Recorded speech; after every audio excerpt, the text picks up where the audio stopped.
fidèles abonnés, chers internautes, Samba Olonga, Azaline Sengo Koyeba Bino Ebele à travers toute l'étendue du territoire national. Azaline Sengo Yakoyeba Bino Ebele à travers le monde pour partager les informations et l'évolution de l'actualité en République démocratique du Congo. Merci de nous suivre aussi partout à travers le monde. Merci de vous attacher à l'actualité de notre pays via l'émission Debout Congolais présentée par les fils du pays, Samba Olonga, des pères et des mères. Bienvenue sur GCAM Télévision. Si vous avez vraiment eu le courage de vous abonner à cette chaîne, partagez les lives de cette émission, likez et surtout, n'hésitez pas de nous laisser un commentaire aux alliés qu'on continue, qu'on a attaché na école Congo topé qu'on défendre ma valeur et intégrité nationale depuis province Nini, la République démocratique du Congo, depuis pays Nini à travers les mondes. J'ai toujours l'habitude de dire que la justice de Dieu n'épargne personne. Nyonso oyo muto alonaka abukaka yango. Ceux qui sèment le vent récoltent la tempête. Ma nyonso tozali kosala tokozwaka litomba nango d'une manière ou d'une autre. Bienvenue sur GCAM Télévision à la une de notre actualité. Nous allons parler de l'évolution de la situation sur le terrain. Mais tous les alliés mingi, moi, depuis Abiyano Togo, kozongo na kati émission Oyo, l'armée rwandaise continue à progresser avec quel effectif? Est-ce qu'il faut tout dire qu'à Est Mobimba, la République démocratique du Congo, elle a déstabilisé? Quels sont les moyens de notre armée? Est-ce que notre armée continue à combattre? Situation Ezali Ndengenini, vous êtes nombreux à nous poser des questions. Vous savez que tout ça est disponible pour répondre à nyonso ndenge bolandaka biso na privé. Voilà l'occasion pour faire les points vraiment sur ce qui se passe à l'est de la République démocratique du Congo. Partagez déjà les lives de cette émission. Trop, c'est trop à l'est de la République démocratique du Congo. Il faut agir. Qu'est-ce qui s'est passé à Uvira? Ni zako leka na Uvira, ni zako leka na bazone mususu. Nous allons parler ici des informations qui nous parviennent, selon lesquelles certains acteurs politiques ont mis des moyens pour corrompre des militaires.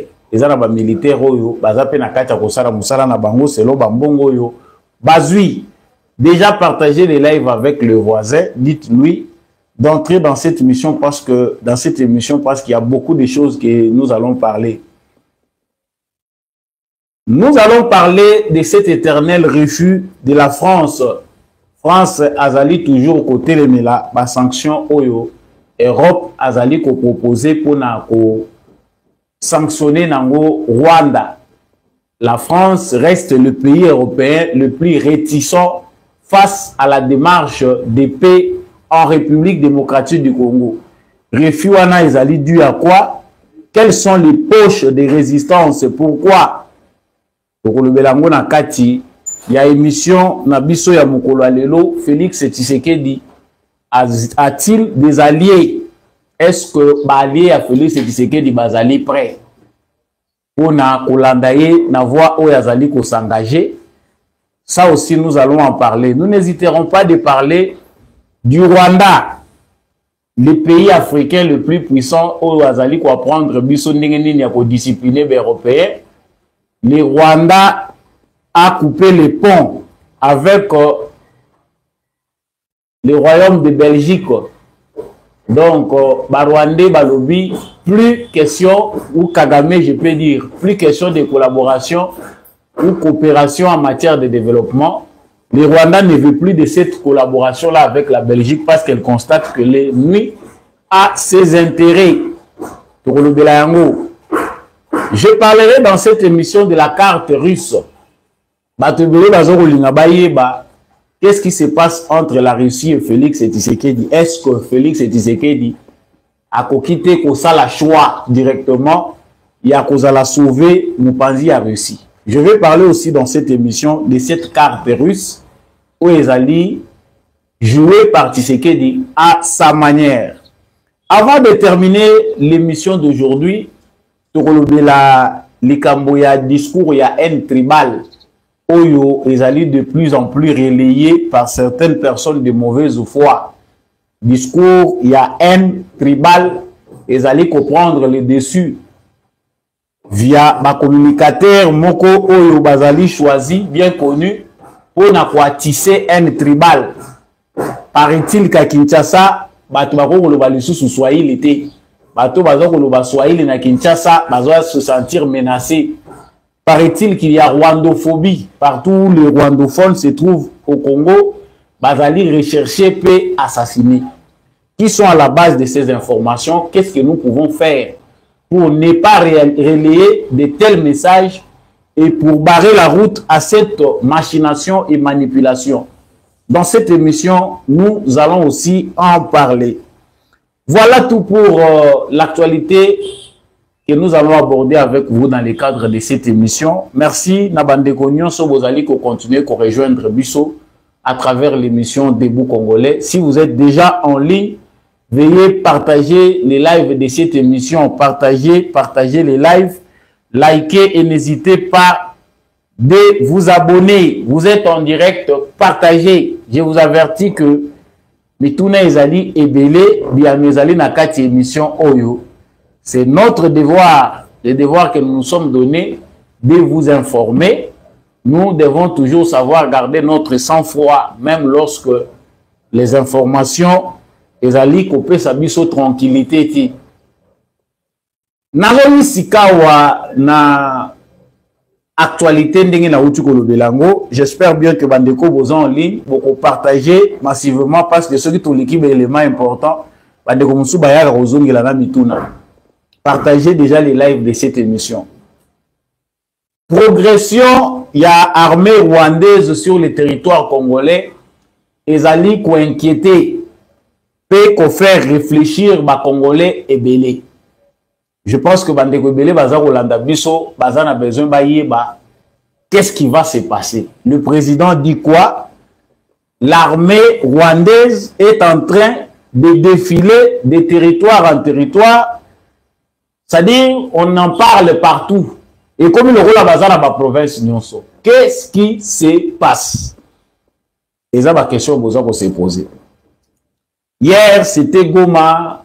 Je suis Goma. Lelo est comme Bukavu. Lobikuna, Itambolio, Minova, Boye. Partout. Bato Bazali ko tourne.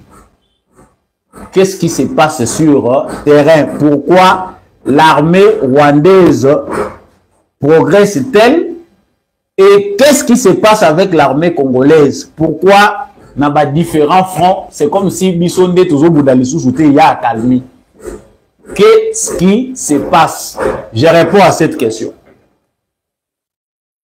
Et là, d'abord, Sengeli, Toyeba Ezali que d'ailleurs, dans l'émission Belé, les cas qui te l'obéla qui yango,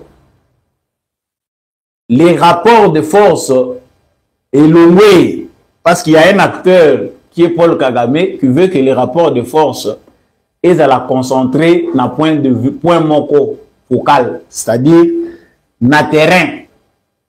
Félix Tshisekedi, c'est vrai, a dépensé énergie et belé diplomatiquement. Et même dans cette émission, nous l'avons dit à maintes reprises que la diplomatie du président de la République, Félix Tshisekedi, est bonne. Et si Eboti Bafoui na yango. Mais il faut et il est important de faire un équilibre entre ce que nous avons déjà gagné. Théoriquement, c'est une victoire. Mais il faut qu'il y ait équilibre entre les forces sur terrain pour consolider où ils allaient déjà victoire diplomatique. Kagame veut démontrer que malgré ce qui se passe à l'international, sur terrain, c'est moi qui commande, c'est moi qui ai l'avance. C'est-à-dire, Nalrola déjà en avance. Nazali, na présence sur le terrain congolais, ils sont obligés de venir vers moi. De m'appeler, de me supplier. C'est-à-dire, c'est un rapport de force. À long terme, tu que plus ça se dégrade, en tout cas, la foudre du monde entier va se rabattre sur lui. Mais est-ce qu'il faut que Bisso Congo, la République démocratique du Congo, Toti Kaba province nyonso oyo va envahir Yango, parce que nous sommes rassurés que au finish, la République démocratique du Congo a raison. Le monde entier, Bazali Kolobe, la raison. Il y a peuple congolais, raison, il y a République démocratique du Congo qui est agressée par les Rwandais. Faudrait-il, sur base de cette victoire diplomatique, laisser ce fou rwandais, parce qu'il est déjà devenu fou, à ravager la province Nabiso Nyonso en complicité avec ceux qui font cette propagande, des fois gratuitement par haine, des fois payés pour le faire, des fois, Bamoussous Bazar au Salango comme une opposition, la ligne va sa forme et opposition. Voilà, nous le faisons parce que tu sais qu'il y a l'Imbisi Bisso, Mboka ezalaka diriger boité, yango toza ko sala boye pour ici là, ba bakoya baya kaka. Toyoka kabino. Nous suivons le discours des Congolais, nous savons distinguer ce qui se passe entre Moutou Azana Bolingo Mboka na Oya Azana Ngote. À un moment, trop c'est trop. Sur terrain, parce que Zana Magambo biso toko ko bombarder. Je peux pas kozwa karta on a banda ko yebisa bino ba terroristes armés rwandaises oyo bazali ko envahir, ko déstabiliser ba ville, ko rendre ba ville na ba cité na biso désert. Baza combien? Je vais commencer par l'analyse. Enfin, na lobela likambo ezali conseil public au tokoyi ko pesa na gouvernement na biso pe na président Tshisekedi. Je sais que je suis citoyen congolais, peut-être c'est un peu arrogant de dire qu'on peut conseiller un président de la République d'emblée. Mais sur terrain, la question que nous nous posons est d'abord basée sur l'effectif. Est-ce qu'il est normal qu'avec une armée de plus de 200 000 hommes, face à une armée de 30 000 ou 33 000, je ne sais pas, les militaires congolais ba rekila kati yango ba musuba lobia ba boya kokoma na Kinshasa. C'est-à-dire la complicité, la trahison est démontrée. Les militaires wana y armée, une petite armée lokola Rwanda. Oyo bakoyati ba traverser ba nini oti ba komi na Kinshasa. Vous voyez que les mêmes méthodes n'ont pas changé. Grâce à la propagande, à la guerre qui s'est fait sur le plan médiatique, Mobutu est parti. Biso na Kinshasa toza koya kotala Kabila zo kota na banani. Vous allez m'excuser, hein? Je ne dis pas que c'est en rapport avec ça maintenant le lot qui est kosali mandenge wana. Je suis en train d'expliquer situation. Il y a armée wana rusée. Il y a occidentaux ba utiliser ya Rwanda devenu ba se comporter. C'est beaucoup plus dans la manipulation que dans la guerre réelle, boy. Parce que ce qui est réel et ce qu'on nous raconte, il y a une très grande ligne de démarcation. Avancée armée rwandaise, ezali ko inquiéter ba Congolais belé. Bazali combien pour prendre en otage toute une ville? Ils ont besoin de combien de militaires? Na Goma baza combien? Oyo ba siéger Goma. Celui qui le na Goma, baza combien? Nous nous posons encore la question. Ceux qui na Goma, baza combien? À Bukavu, ils sont combien? À Bunagana, ils sont combien? Dans toutes ces cités-là, baza combien? Aujourd'hui, en réfléchissant, nous avons lobby, mais c'est vrai, tout ça, mais sur le terrain, Tshisekedi a compris que il a une armée de traîtres, mieux vaut faire la guerre autrement. Parce que c'est inexplicable. C'est vrai. Dans la logistique, tu éviter logistique en gros puissant, 10 personnes va gérer 1000 hommes. L'armée congolaise a un problème de discipline. On ne voit pas cette stratégie-là qui consiste à ramener les fous. Pour éviter l'objectif, il y a comme Makaga, mais ça,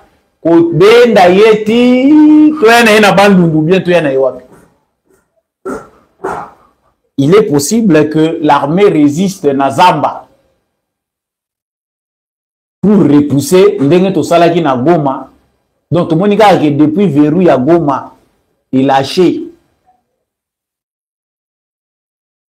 Je prends seulement un exemple typique avant de commencer à marambo tout ça koloba. Pour conseil de la kanango gratuit. Tant tout le monde que politique y a jouer à la défensive. Et ça bien. Et faire subir ma perte à l'ennemi. Ennemi à comprendre qu'il est perdant en nombre parce que Paul Kagame a perdu des militaires en grand nombre. Ah, au moins, il va commis quoi engager, baza ko tinda na basi na Congo. C'est que mibali pe va commis ko zanga. Mibali baza pe ba diminuer mingi. Que ba mususu ba commis ko kima na bango ba lingi lisusu te ba tinda bango bongo. Mais tant wa moni que na liro Tshisekedi a même lié bakosi la mingi, il a changé de stratégie. C'est-à-dire, je dois déstabiliser à tous les niveaux. Je dois me comporter comme un fou pour baya vers naï. C'est à ce stade-là, tant que tout le monde a dit que Goma déjà et que Ezo Kendi na mabe avant Goma Kweya, le baki que il faut changer de stratégie.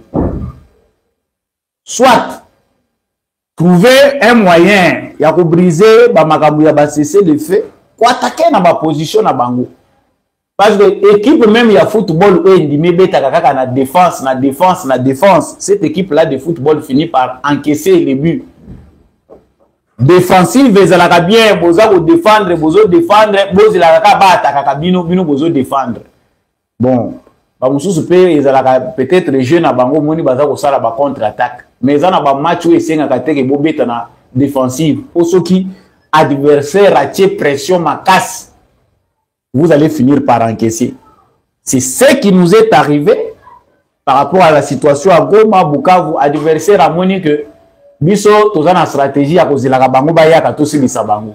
Allez à déborder na ba fronyons, tout en sachant qu'il y a des traîtres, des militaires congolais qui ne sont pas dans l'armée pour combattre. Nous en profitons pour tout le bas que l'armée n'est pas fait pour les lâches. L'armée est salami pour na lâcheté. Au moins, bitumba au kimi, là nous va pêcher ordre te yo déjà longoli tenu au kimi, au moins position moko va consolider au lati tenu aux zongi. C'est grave ce qui se passe dans l'armée congolaise. Il y a des gens qu'il faut retirer de l'armée à défaut au fusiler bango parce que yo son yo moko ye au lati tenu. Quand vous avez les tenues au lati tenu armée, vous devez savoir comment vous comporter. Les militaires qui abandonnent au front, l'acheter est condamnable dans l'armée, aux hommes bazo juger là bateau. Mais qu'est-ce qui s'explique dans l'armée congolaise? Donc ici, le président Félix Tshisekedi doit tirer très attention parce que stratégie naïe Oye a utilisé contre Rwanda. Rwanda a commis maintenant pour exploiter Angoyebi que Kagame a saïbi que Mouté Messa Souki. Alingi Sikoyo a exploité ma faiblesse et appareil sécuritaire à Congo pour détruire Rango davantage. Parce qu'il y a des militaires qui n'ont pas le moral, même au biso tozolo baoyo. Ils ont des militaires qui se comporter comme civil. Toi, tu es militaire, à quoi ça sert d'être politicien? Ou la politique, non, c'est pas pour ça. En temps de paix comme en temps de guerre, moral, il y a militaire, ils sont différents, mais il y a civil. Kagame, Azana kati ya ko exploiter faiblesse ya armée congolaise. Ayebi ba verrouille armée oyo, ayebi batu oyo bango ba collaboraka na bango. Que ça soit lorsqu'on forme nos militaires, les poisons rwandais dedans.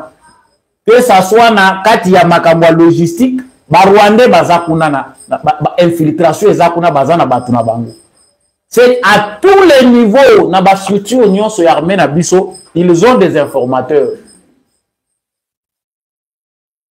Sur terrain, celui qui est bango boulevard, armée numérique, bozo ko entretenir te. Guerre biso tozo ko bundango à risque et péril. Pour namboka biso tozo ndima que ozana yo citoyen c'est vrai, il faut défendre boka na yo mais on dimi ba risque oyo ezali calculé te.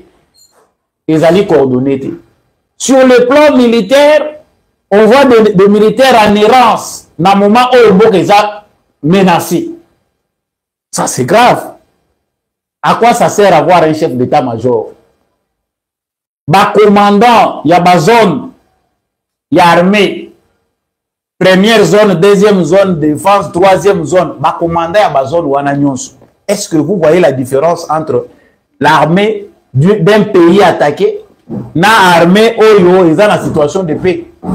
Lorsque le pays est attaqué, l'armée est en alerte. On ne peut pas voir des militaires en errance dans n'importe quelle ville. Les militaires ceux qui bazali va se retrouver dans kati bisika ba civil bazali, c'est-à-dire ils ont un problème spécial. Mais Nathan que l'ennemi menace d'aller de gauche ou à droite, on trouve des militaires qui sont en train d'errer. Il y a un Lego ya Katumba Naba wazalendo mususu oyo baza ko résister au moni balingi ba créer même moi affrontement naba militaire mususu ya FARDC. Toyo bunda bitumba ozokima excusez ozokima mozokima na munduki. Ozokima na munduki poke ni wapi? Cha munduki awa longola teni na okitisa ngwa bato bakolata ngo bazali kende. Voilà un esprit combattant. Voilà pourquoi nous disons que c'est le moment pour le président Félix Tshisekedi de faire le choix. Ça, le choix, monsieur le président, c'est le moment de voir qui est prêt à défendre le Congo. Tu es bigé. Des fois, mes frères qui nous prennent en privé, au contact pour nous poser beaucoup de questions. Vous êtes fous quelque part. Ah! C'est l'avenir qui dira si nous sommes des fous, les choses que nous vous racontons, et ça juste pour vous réconforter. Ça fait partie aussi de notre job. Là où ça ne va pas, on vous dit, t'es bobongama. Là où vous allez mobiliser, nous vous disons d'être mobilisés. C'est ça notre devoir patriotique. Et si quand le président disait que dans pongi tobeleli, vous savez besoin de sala yangoan. Non, t'es assurance ya binouane commis des bons mambo que zokende. Mais n'a zo mona ndenge moko na yote hein. Moi, je vois différemment de vous. Je sais que c'est dur. Dans le moment où vous allez Koloba, tout le monde sent les dangers. Ah, c'est vrai. Mais il y a des esprits avertis. La différence est grande dans le niveau entre bateaux baza trop charnels qui n'ont pas de vision, et bateaux baza quelque part un peu spirituel. Pour que mon musika, les cambois même ce que c'est compliqué, grave. La finalité, c'est qu'on va arriver là. Voilà le travail des visionnaires, voilà le travail des stratèges, voilà le travail des gens qui sont spirituellement préparés. Yozo ki maga ngulungulu, okima, po mutaki magatala la direction zo lungokima. Mutaki maga calculer ba risque à éviter, nako okimela boy. Mais yozo kima vaguement, nde mona ka batu mususu. Na situation moko ya batu mususu bazwa ka ba risque parce que il ne sait pas se contrôler.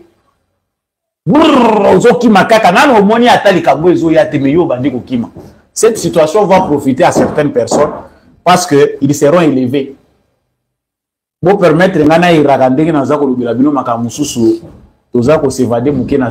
a des gens qui vont occuper des postes importants dans ces pays suite à cette situation. La situation Tshisekedi a grandi, Tshisekedi devient de plus en plus coriace face à cette situation. Peut-être qu'il ne pouvait pas changer sur des situations où Batielaki Yango Libosote, Alingaka continuer à diriger. Nandenge Makambo, certaines choses qui lui étaient dites, il n'a pas pris peut-être la promptitude d'agir à temps. Mais maintenant que les faits sont là, l'expérience est là, il faut comprendre que je suis seul. Certains de mes conseillers, Bazoyaka pour distraire là. Les présidents a de bonnes cartes dans ses mains. Une fois cette situation décantée, ce qui a commis Moutoumousou Souté, voilà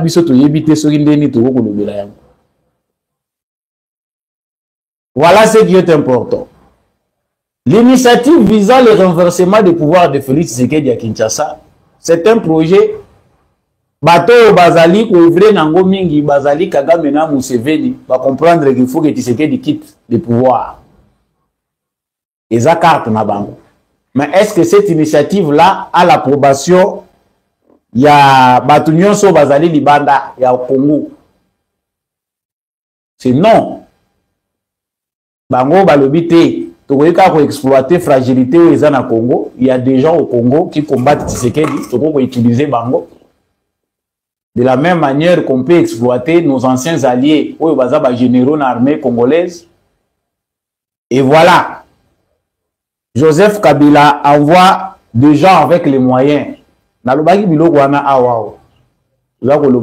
Faites attention, na Bukavu, ba ferme ya Kabila ezali. Bisika nyonso na ba région nyonso bino boza ko mona ba ferme ya Kabila, il faut tirer attention. À quoi ça sert les services de renseignement? Et les services de renseignement, ce n'est pas la même chose que lorsque les réseaux sociaux ezala quitté. Des fois, biso to komi kozala mieux informé que ba service na biso soki bazali na souplesse te ya ko luka information. Tobeleli na lobaka awa na kati émission on a lobby que l'argent circule. On nous signale qu'il y a des officiers qui ont reçu l'argent. Kabila yebi ba officier ya tikaki. Bato ya ngimbisaki na armée. Mbongo etamboli. Bakangaka ba mususu dernièrement awa bazana ndolo. Parce que objectif rabango to lobby pe awa qu'ils sont en train de cibler les prisons. Hein. Bisika nyonso baza ko luka bakende baza ko cibler ba prison. To baki ba traître bobo makabango. Bo sepeli ko tondisa bango na ba prison. Lorsque na errance na bango ba Rwandais bazo tambola. La première des choses, ils savent que les prisonniers sont en colère, surtout ba traître au baza contre le régime. On les libère. Pour basala ba massacre basala bani. Kabila zo pesa mbongo des officiers militaires na Uvira bazwi mbongo baza koluka colonel oyo ya ba mai ya Katumba lokwa balobi ke ya Katumba azali mutoyo aza ko résister mingi face à ba Rwandais bisika ya azotambola na ba wazalendo, il résiste bien, il faut les corrompre. On envoie l'argent. On cherche des officiers corrompus, au bako ko rapprocher. S'il ne le veut pas, il faut l'assassiner. Ça dit, bah moyen, bah tiens en jeu. Mais est-ce que l'armée congolaise peut beaucoup tirer la biso ba moyen dengue wanati? Qu'est-ce qui manque pour que l'armée congolaise aussi travaille de la même manière? Même si on est singeli ko landa mututi na Uganda, ata poison bolesi. Ça fait partie du travail de sécurité. Ennemi ya mboka balukaka ye na façon nyonso. Ça moi je ne sais pas ndengeni neza kolega na ba demiap na banini. Copier les systèmes de renseignement israéliens, copier. Il est possible que to copier système de renseignement ya ba israélien. Le président Félix Tshisekedi peut aujourd'hui quitter peut-être sa peau à pasteur. Bateau yo entretenir na bonté, c'est une logique démocratique qui nous a construit, qui a permis que tous alana, moi sentiment d'unité que tous à l'ensemble bisognon soba congolais, mais ils allaient exploiter aujourd'hui par les ennemis qui ont pensé que Tshisekedi est faible. Le roi la Félix Tshisekedi est faible. Il faut bisoto exploiter faiblesse ouana. Tu dis que bateau nyon soba libéré, il faut pas se retourner contre eux. La situation ne s'empire pas. Il faut que, parce que dans le moment où il y a des vaillants, héros, bataillons à l'armée, na biso tout ko ça la bango de sous la publicité pour les exposer.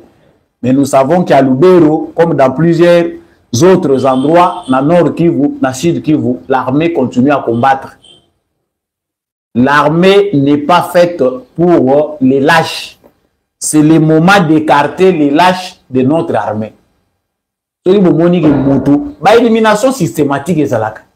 Quand quelqu'un trahit et vous le laissez rôder tout autour, le mal du président Félix Tshisekedi n'a évité son constant dans les Alamabi, c'est de gérer les militaires comme les politiciens.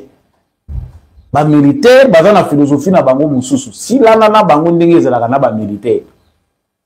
Pour ceux qui s'inquiètent de cette progression, les autres les alliés ba effet à propagande. On voit les Rwandais dans toutes les provinces. Donc aujourd'hui, ce qu'on l'a dit, armée numérique, il y a Rwanda, instabilité, zali na ba province, nyonso. Awa, baza déjà na Tanganyika, basi bazu Kotoyo, baza na Bandundu, ba Rwandais ba koti na ba Congo baza na Brazzaville, c'est partout. Oyo bato baza ko raconter n'importe quoi, psychose générale. Mais il faut regarder ce petit pays qu'est le Rwanda. Pourquoi ces gens réussissent à nous embrouiller? C'est parce que chez nous, nous avons accepté à Rosalana Bandoki, des gens qui donnent des béquilles à un petit pays comme celui-là pour terroriser plus de 100 millions d'habitants. Un pays 10 fois moins que nous, que ce soit par habitation, par population, que ce soit par dimension Yamboka. Mais nous acceptons d'être colonisés mentalement. Et comme Batubazo Banga, Rwanda, c'est ici. Ah, tout ça, le bas, ils ont battu, parce qu'on contredire, sans avoir la carte, sans avoir l'information. Vous savez, oui, et quoi qu'il y ait imaginaire, face à la fausse information, moi, je sais qu'aujourd'hui, ils doivent détruire les tissus déjà construits sur le plan démocratique au nom de leurs intérêts. Oyo bake ko s'appuyer ndenge mikolo nyonso kamita to aza ko sala ba tweet. Le problème est que Tshisekedi bamoni que opposition lokola na voie normale awa na Congo bakoki amote eza pema. Bamoni que il faut bazwa ba beki na Rwanda pour baya ko accéder na pouvoir. Comme ça ba ko diriger biso bien, comme ça ba ko zala ba bon citoyen. C'est trop tard. Marche arrière wana na limité ya soki batu musu baza ko mona ngo concevable. Tous sont à 30 ans en arrière. Parce qu'il y a un groupe d'individus qui a pensé que le système de démocratie aussi au message. Kabila salisi l'élection ya mayu yao. 2 fois, 3e fois pour la pression ya kotika acha candidat na Yeshadal. C'est passé. L'UDPS a respecté. En tout cas, le monde a UDPS aussi Mamando quitté. En 2011, Papa Etienne Tshisekedi a gagné les élections. En 2006, c'était Bemba, connu. Au nom de la paix, les gens se sont tués. Balobi bon, to kende nango atandenge zo kende wana, kota kende kotel milana 2 mandats na ye, to retour na ye. Maintenant ba mandé sili carte mine ozanango. Les gens ont supporté Kabila a dirigé sans gagner les élections pendant 2 mandats, sans compter ba matabisi ya bané ya torture au biso to vivre là. Là, ba o mususu bazalaki c'était des lâches, ceux qui n'avaient pas pris les armes. Malabo nazo ko lobo eza ko se discuter na ba couloir ya ba occidentaux na ba européens. Bazolo basiko yo awa to moni que oui, vous êtes contre Tshisekedi, bozo proposer biso carte ni. Nous défendons les droits de l'homme, nous défendons l'état de droit et la démocratie. Muto azana pouvoir aïe na voie normale. Il est en plein mandat. Il a été élu avec une majorité écrasante. Carte nini bino bolingi to beta awa poto renverser muto aboye, to soutenir ba terroriste, to soutenir Rwanda pour ba renverser Tshisekedi na. Même les opposants congolais qui critiquent Tshisekedi, ils n'ont pas de raison valable d'obtenir des parts à Tshisekedi. Voilà pourquoi il faut s'appuyer sur l'agression rwandaise pour ici au Congo. Et ça gagne du terrain dans les esprits faibles. Vous excusez un terme si c'est choquant, mais il y a des esprits faibles parmi nous. Analyse ça simple. Balingi Tshisekedi dit oui, nous venons des élections. Ils ont battu sauté Bavotaki Tshisekedi. Il y a un pourcentage, même si c'était petit, il y a bateau Bavotaki Katumbi, bateau Bavotaki Bamoussous. Bon, c'est la démocratie, la majorité a gagné. Bon, c'est là, bon, c'est préparé, soyez forts sur le terrain pour convaincre les Congolais. Bino bolobi te nanga. Oyoki basenzi musu balobi, baya kaka poto limbi Tshisekedi yango banda to banda kozela. Tozo koka komona te qu'est-ce qu'il est en train de faire. Non, chers Congolais. Ne soyons pas si bêtes jusqu'à ce niveau. Ce que vous raisonnez, c'est que nous avons battu. Nous avons comprendre qu'il faut s'assumer. Tout comme à un niveau d'assurance, il y a Bissomoko. Kagame est un fou. J'insiste, au stade actuel, la folie de Kagame ne peut pas être suivie sous prétexte que Bissomoko passe que Tshisekedi voit. Et la stratégie de Tshisekedi ne sera pas dévoilée à la place publique. Regardons et observons la fin justifiera les moyens. Ils font une propagande avec beaucoup de moyens. Batiembongo ebele, tant que on a toujours kaukaso ya toyebi que toujours bundana batoyo, batieli bango penda kanyote. Les réseaux sociaux, tous les médias sont envahis. Dans le moment où guerre obligé de mener avec nos médiocres moyens, na instinct moko patriotique ou esprit moko patriotique toyebi à qui nous faisons face. Nous ne faisons pas face na contradiction ou bien peut-être frustration ya bande konabiso mususu bozolanda biso. Vos frustrations sont normales. Être union sont normales au face ya menace moko ezako se présenter, stress moko naturel les alak. Mais après on fait réfléchir le cerveau pour trouver les moyens comment on peut être sécurisé. C'est vrai que mboka na biso ezali na danger. Nous sommes menacés. Mais est-ce que pour cela il faut tout capituler? Moi qui vous parle, je dis que tu sais que Diazanzambe, tu n'as insisté quand on a des missions. Si tu sais que tu acceptes aujourd'hui de baisser les bras, peu importe les contextes difficiles dans lesquels il se trouve, utilité à soutien, au besoin de quoi apporter na yeza les sous-soutés. Parce que moi en tant que patriote, n'a que pas tu sais que d'été. Il y a des gens qui se sont sacrifiés pour que j'arrive là où je suis arrivé. J'ai une vie privée, il y a un simba. Mais le contexte du pays, les saluts communautaires, nous voyons l'intérêt à travers Tshisekedi. Qu'est-ce que le pays gagne? Et ça ne passe qu'à foutre à Bisso. Non. Nous ne les défendons pas parce que Bisso va toujours faire partie de la famille présidentielle. Quel intérêt nous avons à venir dire des choses pour appuyer Tshisekedi? Il y a des intérêts directs et indirects. Les intérêts directs des alliés, indirects des alliés.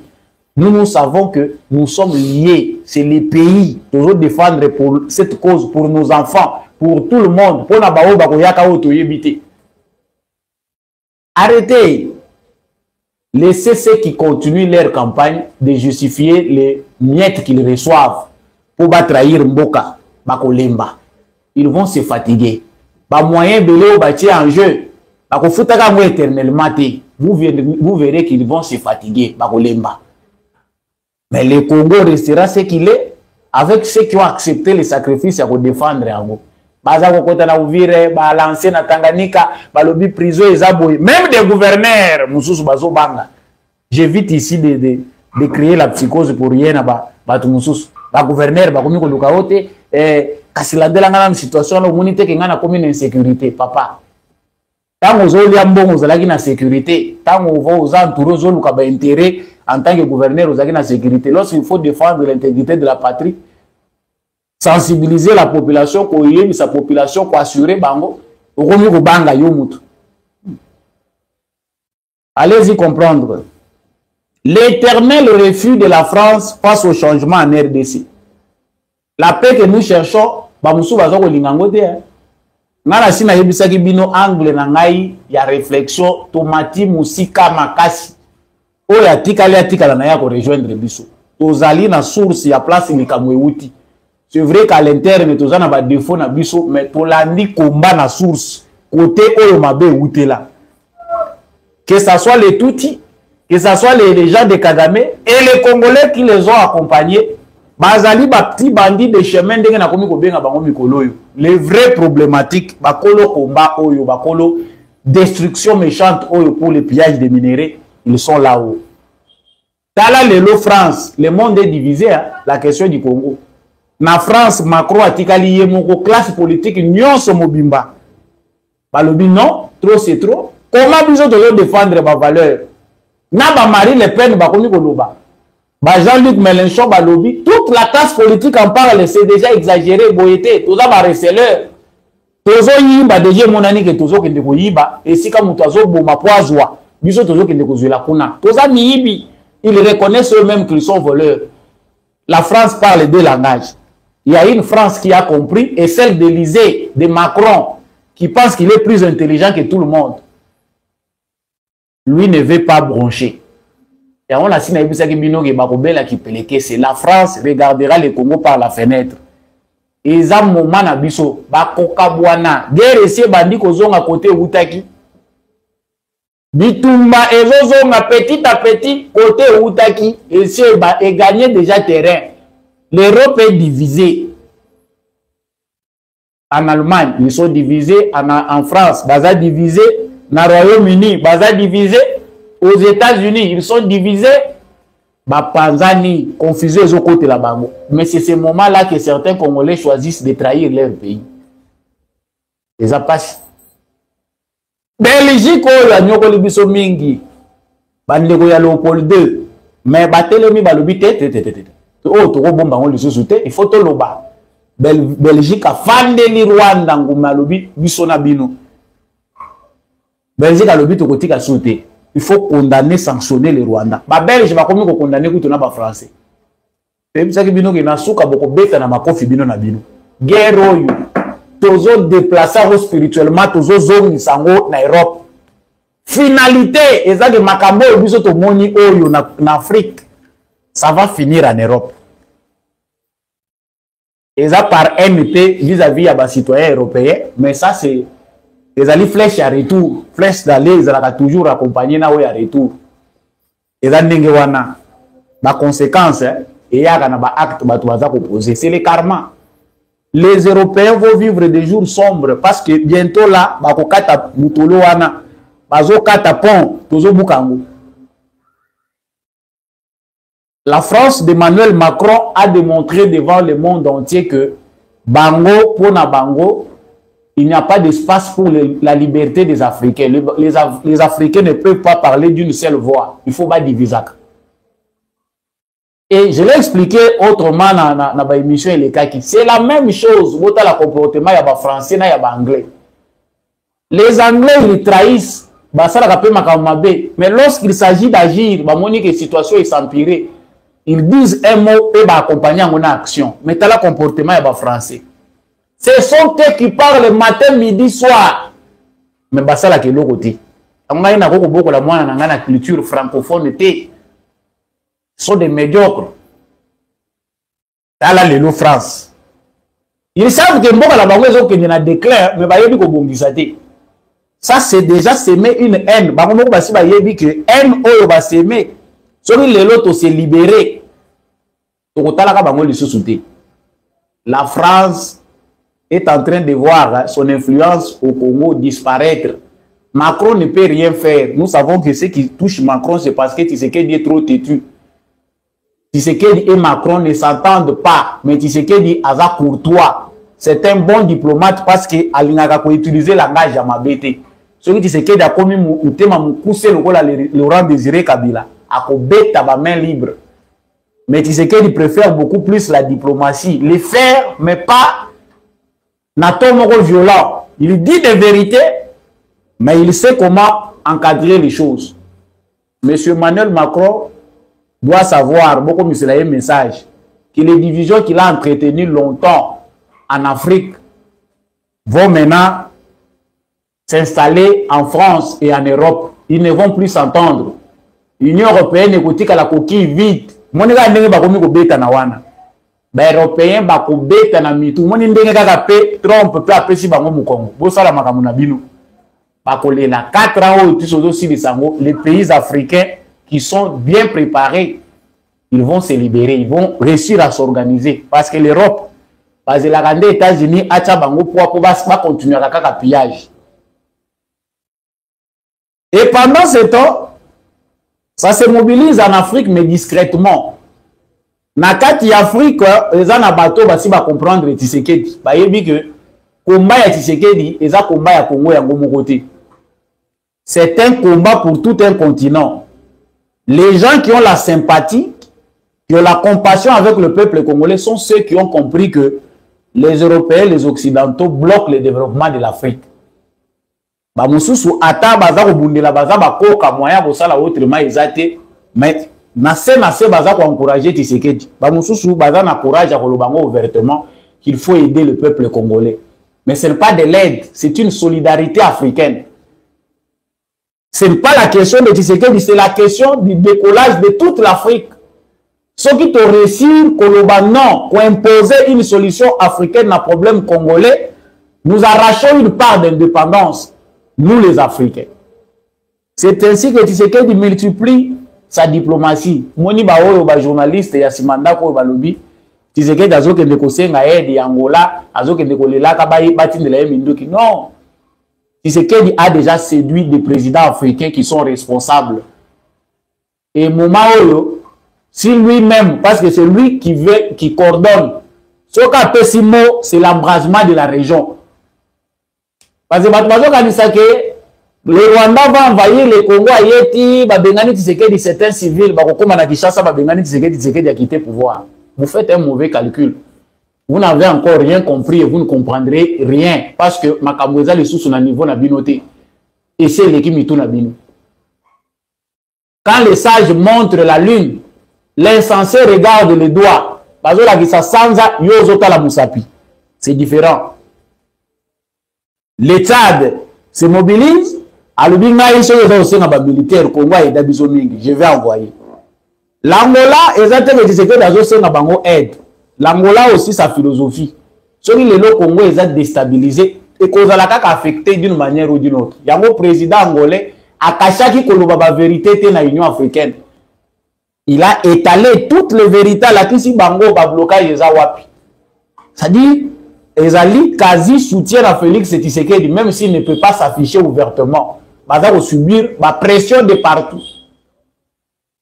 Face à ça, Tshisekedi a un ancrage. Ancrage na Ezali lié à la vision. Ancrage ya Tshisekedi Ezali lié à la mission na Congo et en Afrique. Les Africains vont comprendre que le Congo, c'est le point de décollage pour abandonner Tshisekedi. Même certains dictateurs africains ont basi babaye ba partenaires na bango ba memaki bango na pouvoir, les occidentaux, ils disent à Tshisekedi qu'on s'est dété. Mais le président nommé gouverneur ba oyo bazali ba mimoni que ceux qui ba vandisio na kiti ya président américain au commis puissant et pensent que l'exploitation du Congo doit continuer. Nous les Africains, nous devons aussi emboîter les pas aux occidentaux, piller le Congo. Le Congo doit être un gâteau de tout le monde. Oh,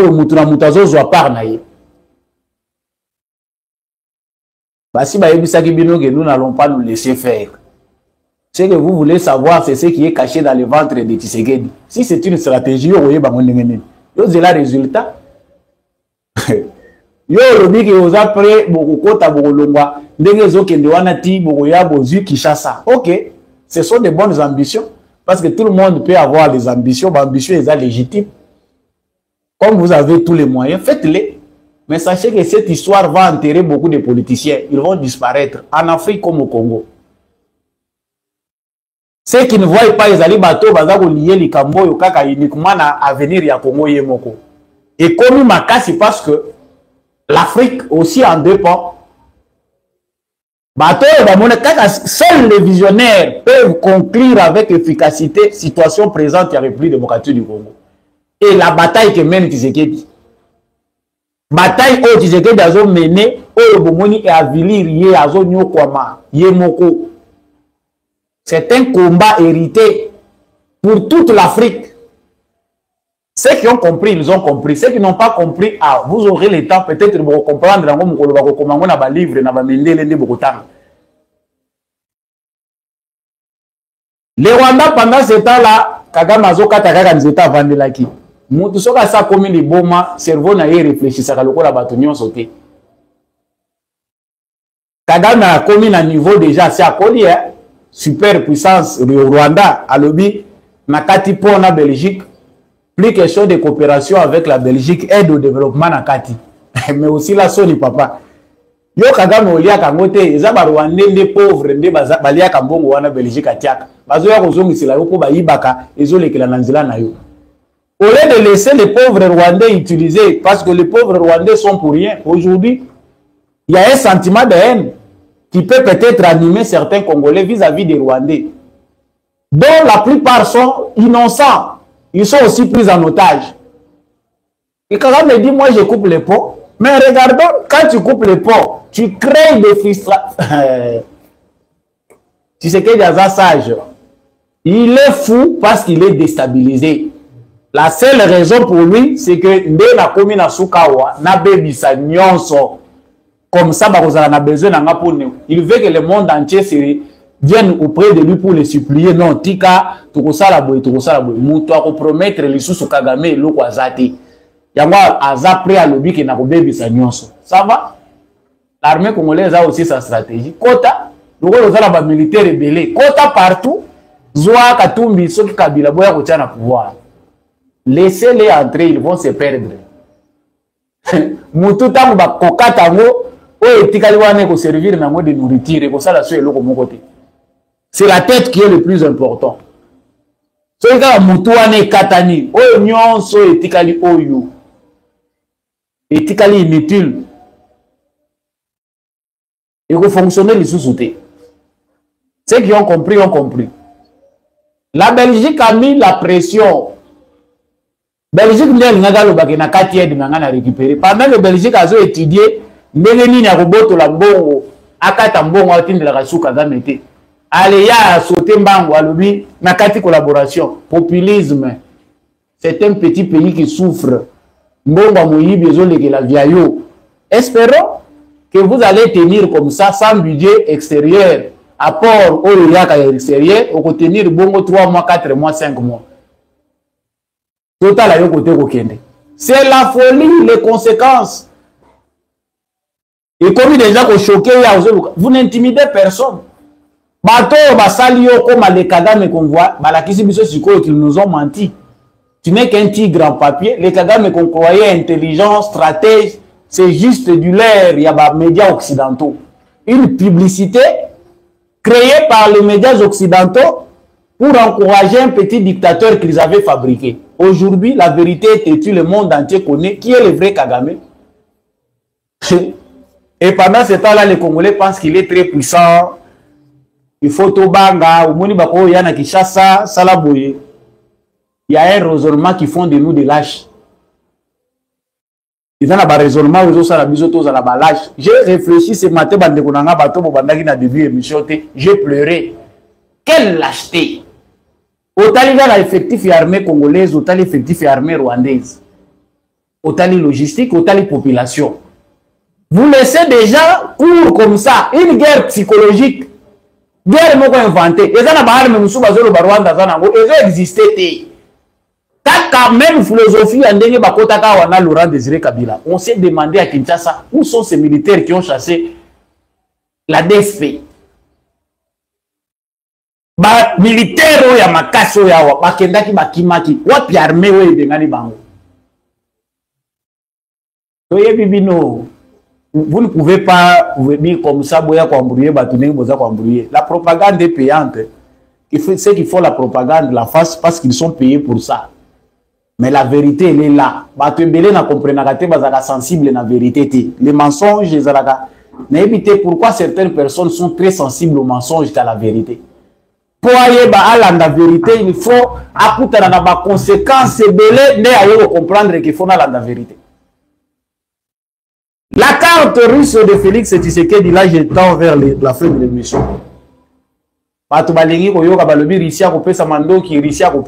Tshisekedi gère des choses que nous ne maîtrisons pas. La Russie, c'est aussi un allié dans la stratégie à Tshisekedi. Tshisekedi est un bon ami à Vladimir Poutine. Mais cette carte-là, Tshisekedi ne l'utilise pas militairement. Tshisekedi a utilisé carte russe que lorsqu'il veut faire pression aux Occidentaux. Pour les Occidentaux, de Mobutu, comme maintenant, Tshisekedi, c'est que la Russie s'accapare. C'est que toute la région s'embrase.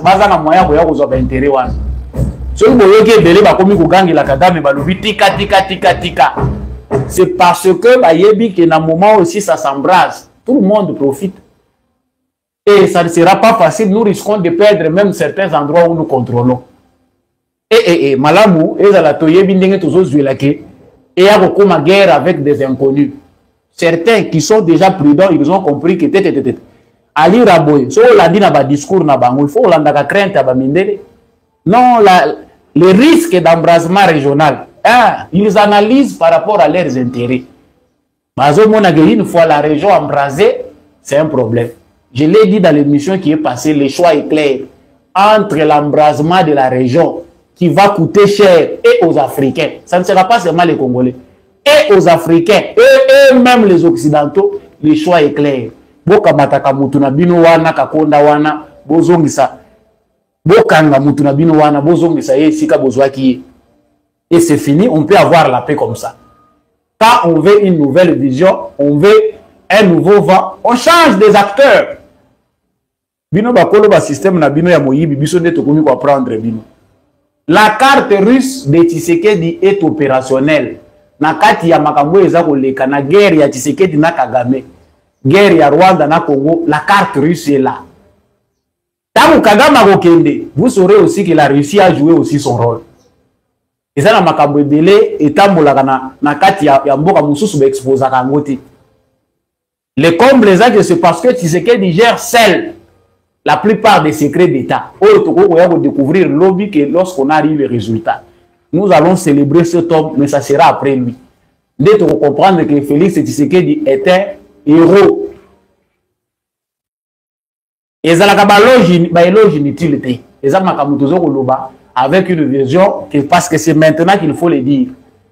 Mutoyo biso tozo kubwaka mabanga tulobi ki alekisi kola lisabatu pongi mboke ke yazola la azaboy. C'est notre héros.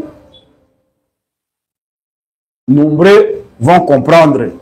Tobeta maboko meya chaki tokomi ko senga te papa atayo ya kozonga lobité na lembi mingi. Tshisekedi sera fatigué parce que c'est le président qui ne travaille comme jamais. Attendez mon président moko asalate. Si tous les présidents qui se sont succédés dans le Congo, basala qui diplomatie à Jaro Tshisekedi azo sala, mais le Congo il n'a pas problème au tout monde l'autre. Outre le président Kassavou qui est le premier président parce que tant bango ezakou, les restes des présidents avant Tshisekedi ont joué la carte diplomatique pour leur pouvoir. Mobutu était un diplomate uniquement pour protéger son pouvoir. La gloire d'Isaïe a disparu avec Mobutu. Mais pour avoir quelqu'un qui fait une diplomatie pour le pays, cet homme-là risque sa vie. Moto est endémique qui a ça la diplomatie pour Namboka. C'est-à-dire là où il y a les intérêts du pays, s'il faut mourir, j'accepte. Aza Moto a facilité. Les noms de Tshisekedi Bamoussou Bazo minimisé. Si la situation devient ce qu'elle est aujourd'hui, les noms N-O-N, il y a Tshisekedi, Naboyi, pour Nabongo na coupé sa thé. Yango moni est compliqué, makamuna ndenge batu musu baza komonela. Allez-vous, au lieu de vous mobiliser, vous pensez que c'est lui l'homme à battre. Donc longa. Moni échec ezaka orphelin. Ce batu ba moni ce qui semble à l'échec ressemble à l'échec. Balinga ko s'attacher na ngote. Mais ce qui ressemble à la réussite est comme la collective. Mutu nyonso wele la réussite. Ah, moni tolongi biso nyonso to. Ah, bozolinga ki etika la combat ya mutu moko comme si ce pays-là lui appartenait lui seul et sa famille. La carte russe pour le départ de Paul Kagame, elle est active. Le Rwanda de Paul Kagame est au centre des débats internationaux. Ceux qui ont fabriqué Kagame en ont assez. Voilà l'information que nous voulons entendre, mais c'est ça. Et ce sont ceux-là qui vont même jouer le plus grand rôle pour son départ, pour éviter que les Africains s'en chargent alors qu'ils ne sont pour rien. Bango mutu ba fabriquer yete, bango mutu ba entêter yete. Ceux qui basali a la lolenge na bango et que Tshisekedi le fait avec l'aide d'autres pays, d'une certaine manière, ça sera plus grave que ça. Yango ba makamususu et ça le makana ba couloir ya libanda. Prenons le temps pour digérer afin de mieux comprendre. Ce qui est l'autre au comprendre était à la place où s'énerver au commettre acte des amalamuté, chama ya malili na mutu tango kota na douche, la pongi, bosana qui peut atama kamu ya batu mususu, lobby na tongo ba idée ko changer. Voilà les gens qui réfléchissent mieux. Vers la fin de l'émission, je parle discours, ici na discours moko ya N bozomona. Nous avons tous l'obligation de combattre ces discours-là. On ne peut pas laisser parce que ces gens-là sont payés.